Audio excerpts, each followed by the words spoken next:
Movie की शुरुआत एक मेगा नाम की लड़की से होती है जो अपने पापा के साथ रह रही होती है, जिसका नाम होता है धीरज। वो बहुत खुश होती है। मेगा का एक बॉयफ्रेंड भी होता है, अर्जुन, जिससे मेगा बहुत प्यार करती है और वो अपने 21वें बर्थडे पर अपने पापा को अर्जुन के बारे में बता देती है।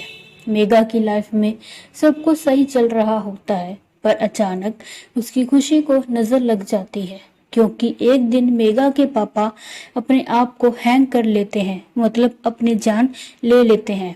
और मेगा को ये कुछ भी समझ नहीं आता कि उसके पापा ने ये सब क्यों किया, इसका क्या कारण था। वहीं पोस्टमार्टम रिपोर्ट में पता चलता है कि धीरज बिना दिल के इतने दिनों से जिंदा था।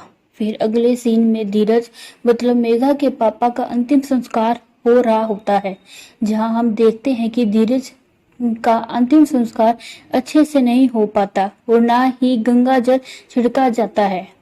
यही कहे तो कुछ भी सही से नहीं हो रहा था। वहीं दूसरी तरफ मेघा को एक हाफ डेड मैन बार बार दिखाई देता है, जो कि बहुत डरावना लगता है, जिसे वो बहुत डरी रहती है। एक सपने में वो हाफ डेड मैन उसे अपने पापा के पास दिखाई देता है। फिर मेघना को अपने घर के ऊपर एक आवाज सुनाई देती है, जिसका पीछा करते करते वो एक रूम में आ जाती है, जहां उसे अपने पापा की पुरानी डायरी मिलती है, जिसे वो हमेशा लिखा करते थे। मेघना उस डायरी को पढ़ती है, क्योंकि उसके पापा ने उसके लिए ही ये डायरी लिखी थी। डायरी से हम उसकी बैक स्टोरी पर कहानी आ जाती है। उसमें बताया जाता है कि मेघना के पापा धीरज एक फेल्ड राइटर थे, जो कुछ कमा नहीं पा रहे थे, जिससे उसकी वाइफ राधिका बिल्कुल भी उससे खुश नहीं थी, मतलब मेघना की मम्मा। अपने हस्बैंड की फेलियर को देख के मेघना की मम्मी राधिका दूसरे आदमियों के पास जाने लगी और गलत काम करने लगी। राधिका को मेघना भी बिल्कुल पसंद नहीं थी और ना ही उसे अपने हस्बैंड पसंद थे।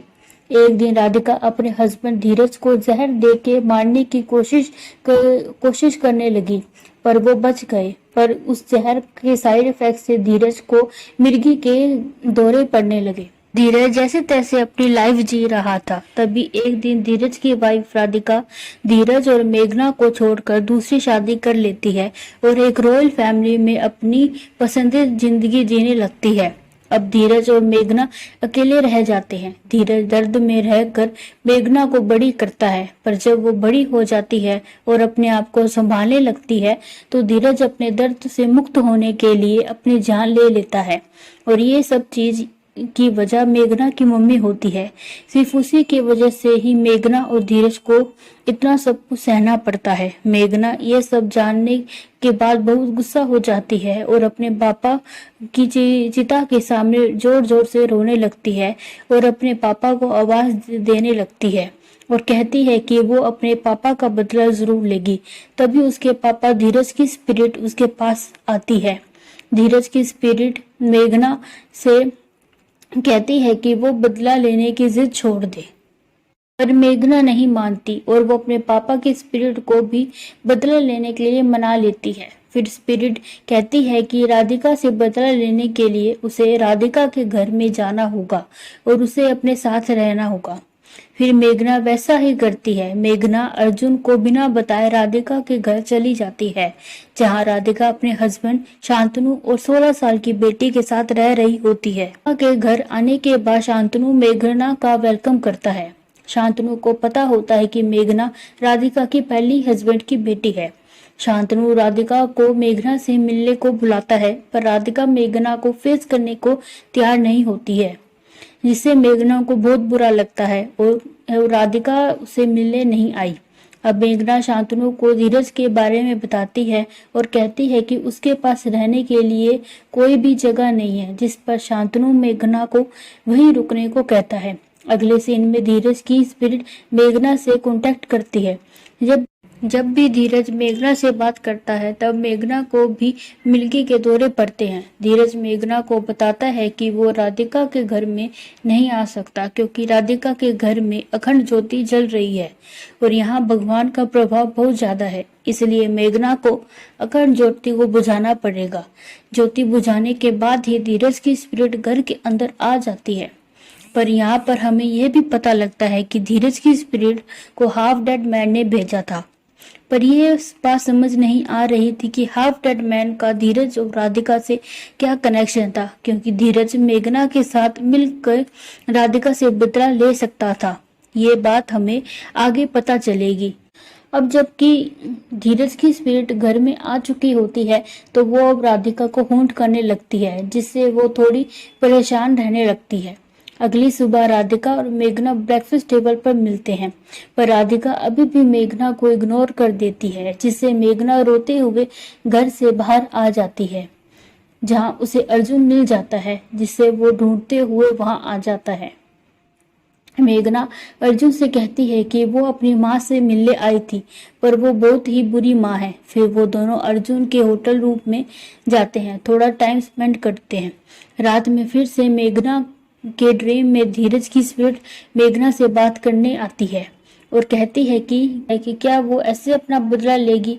वो अपने बदले का रास्ता भटक रही है, जिस पर मेघना कहती है कि वो अपना रास्ते से नहीं भटकेगी और वो अपना बदला जरूर लेगी। और जब मेघना नींद से उठती है तो अर्जुन उसके पास खड़ा होता है, जिससे उसकी सारी बातें सुन ली होती है और वो मेघना को ये सब करने के लिए रोकता है और कहता है कि अगर वो ना रुकी तो वो सब कुछ राधिका को बता देगी, जिससे अर्जुन और मेघना में लड़ाई हो जाती है और मेघना वहां से चली जाती है। तभी हम वो हाफ डेड मैन को देखते हैं, जो कहता है कि अर्जुन उसके प्लान के बीच में आ रहा है और उसे साइड करने के लिए उसे कुछ न कुछ करना पड़ेगा, जिससे वो हाफ डेड मैन उस पर अटैक करता है। वहीं दूसरी तरफ मेघना राधिका के घर आ जाती है। अदिति मतलब राधिका और शांतनु की बेटी को पता लगता है कि मेघना उसकी बड़ी बहन है और वो उसे अपनी बड़ी बहन मानना स्टार्ट कर देती है। मेघना से अच्छे से बात करती है। वहीं जैसे धीरज ने राधिका और उसकी फैमिली के बारे में बताया था, वैसा वहां कुछ भी नहीं नजर आ रहा था तब, बल्कि वो सब बहुत अच्छे से मेघना से के साथ रह रहे थे और उससे अच्छे से बात कर रहे थे। अगले सीन में फिर से धीरज की स्पिरिट मेघना से बात करती है और कहती है कि वो कल किसी के हाथ अपनी अस्थियां भेजेगा और अदिति के रूम में रखना है, जिससे वो सीधा अदिति के शरीर पर अटैक कर सके, जिससे राधिका को तकलीफ होगी। ऐसा करके उसका बदला पूरा हो सकेगा। मेघना ऐसा करना तो नहीं चाहती थी, पर धीरज उसे बार बार बदले की याद दिला रहा था, जिससे वो उसकी हर बात मानती जा रही थी। अगले दिन मेघना राधिका से मिलती है और वो धीरज के बारे में पूछती है। राधिका कुछ बोल पाती उससे पहले ही अदिति आ जाती है और उसे अर्जुन के बारे में बताती है, जो कि हॉस्पिटल में होता है, जिसे सुनकर वो हॉस्पिटल चली जाती है। वहां अर्जुन मेघना को कल रात के बारे में बताता है। अर्जुन कहता है कि कल रात उसकी जान ऑलमोस्ट जाने ही वाली थी, पर धीरज ने उसे बचा लिया। वहीं हम उस टाइम फ्लैशबैक देखते हैं, जहां धीरज अर्जुन से कहता है कि राधिका उसे और मेघना को अलग करना चाहती है, जिससे अर्जुन धीरज का साथ देने को तैयार हो जाता है। इसके साथ धीरज अपनी अस्थियों को अर्जुन को दे देता है और मेघना को देने के लिए कहता है। फिर मेघना उस अस्थियों को अदिति के बेड पर रख देती है, जिससे अदिति को अजीबोगरीब आवाजें सुनाई देने लगती है और वो अपने बेड से खड़ी हो जाती है। अदिति जब अपने रूम के मिरर में देखती है तो उसे एक डिनर मिरर में खींच लेता है। पूरा घर में शोर होने लगता है, जिसे देखने के लिए राधिका और शांतनु अदिति के रूम में मतलब इवे स्पिरिट ने उस पर काबू कर लिया होता है और वो सब पर अब हमला कर रही होती है। शांतनु से वो कुछ अजीब सी बात करती है और वो कहती है कि रियासत मिलने के बाद जब उसने अपने पिता को छोड़ दिया था, वैसे ही अब अदिति भी उसे छोड़कर जाएगी। ये सब सुन के शांतनु और राधिका बहुत डर जाते हैं। इधर अदिति की तबीयत भी बहुत खराब होने लगती है। वहीं दूसरी ओर शांत शांतनु और राधिका को उसके घर में काम कर रहे चौधरी मेघना को लेकर फोन करता है, क्योंकि उसे यकीन होता है कि जो कुछ भी हो रहा है यहाँ वो सब मेघना की वजह से ही हो रहा है। पर शांतनु और राधिका उसकी बात नहीं मानते। दूसरी सीन में अर्जुन मेघना को यहाँ से चले जाने को कहता है, क्योंकि अर्जुन को ऐसा लगता है कि अब वो दोनों पकड़े जाएंगे। तभी वहां पर चौधरी आ जाता है और कहता है कि उसे सब पता है और वो सब कुछ शांतनु और राधिका को बता देगा, जिससे अर्जुन चौधरी को मार देता है, जिससे मेघना अर्जुन को का ये रूप देखकर डर जाती है। पर अर्जुन उससे कहता है कि उसे ये सब मेघना को बचाने के लिए किया है। फिर दोनों अर्जुन और मेघना वहां से भाग जाते हैं और एक ट्रेन पर आ जाते हैं। मेघना को आदित्य की बहुत चिंता होती है, जिस पर अर्जुन फिर से मेघना को भटकाने की कोशिश करता है। मेघना उस हाफ डेड मैन को देख लेती है और अर्जुन से पूछती है कि वो कौन है, जिस पर वो हाफ डेड मैन रिवील करता है कि उसका और उसके पापा का मकसद एक ही है, जिस पर वो उसकी बात का विश्वास नहीं करती, जिस पर वो मेघना पर भी हमला कर देता है। दोनों की लड़ाई में अर्जुन मर जाता है और मेघना जैसे तैसे अपनी जान बचा के हवेली वापस आ जाती है। पर अब सब सच जानने में लग जाती है। वहां उसे घर के मालिक से एक डायरी मिलती है, जो कि उसकी माँ की थी, जिसमें लिखा था कि उसके पापा धीरज एक फेलियर राइटर थे, जिसकी वजह से वो अपने फेलियर को सहन कर नहीं पाते थे। इसलिए उसे अपनी जान लेने की भी कोशिश की कि जिससे उसे दौरे पड़ने लगे। उसके पापा ने ही उसकी मम्मी मतलब राधिका को दूसरे मर्दों के साथ भेजा था पैसों के लिए। जैसे वो तंग होकर अपनी जान लेना चाहती थी, पर शांतनु ने उसे बचा लिया। फिर राधिका मेघना को लेकर भागने चाहती थी, पर धीरज ने मेघना को चुरा लिया था। वो पिछले 16 सालों से राधिका ने मेघना को ढूंढने में बहुत कोशिश की, पर वो उसे नहीं मिली।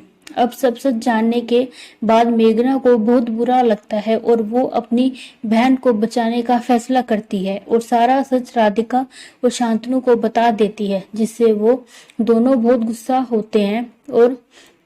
करते हैं और उसे घर से बाहर जाने को कहते हैं, जिस पर मेघना दोनों से माफी मांगती है और कहती है कि उसे लास्ट बार उसकी हेल्प करने दे। फिर घर पर पंडित बुलाया जाता है, जहां हमें पता लगता है कि धीरज ने एक तांत्रिक से सौदा किया था कि वो अपने दिल उसे दे देगा और बदले में वो राधिका की बेटी अदिति को मार डालेगा। ये तांत्रिक हाफ डेड मैन था, जिससे जिंदा रहने के लिए एक दिल की जरूरत थी। ये सब जानने के बाद सारी फैमिली उस बुरी आत्मा का सामना करने का फैसला लेती है। वहीं दूसरी तरफ उस हाफ डेड मैन को भी उस सब कुछ पता चल जाता है और वो कहता है कि बस आज की रात उसे लड़ना होगा, जिससे वो अदिति की बॉडी अपने साथ ले जा सके। दूसरे सीन में अदिति को बेड पर बांध दिया जाता है और मंत्र वगैरह बोलना स्टार्ट कर देते हैं, जिससे धीरज अदिति को तकलीफ होने लगती है। वहीं मेघना और राधिका अदिति को ढूंढने लगते हैं, जबकि दूसरी तरफ धीरज उस तांत्रिक का सामना करता है। राधिका धीरज को अदिति के शरीर से बाहर निकलने को कहती है, जिस पर धीरज राधिका को जख्मी कर देता है और मेघना के साथ लुका छुपी का खेल खेलना शुरू कर देता है, जिस पर मेघना बहुत बड़ा फैसला लेती है और वो अपनी जान ले लेती है, जिसे वो दूसरी दुनिया में पहुंच जाती है, जहां धीरज भी होता है। वहां मेघना धीरज को बताती है कि मरने के बाद एक सफेद रोशनी आती है। धीरज उस रोशनी के साथ नहीं गया था, इसलिए अब जब मेघना को वो रोशनी लेने आएगी, तब वो धीरज को भी अपने साथ उस रोशनी के साथ ले चलेगी। वहीं दूसरी तरफ अदिति ठीक होने लगती है।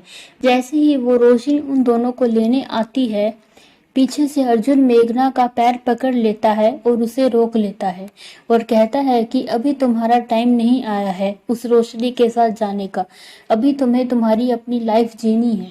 और एंड सीन में हम देखते हैं कि राधिका अपने दोनों बेटियों के साथ रह रही होती है खुशी खुशी, और धीरज की आत्मा को भी शांति मिल चुकी होती है। वहीं पर हमारी ये आज की कहानी खत्म हो जाती है।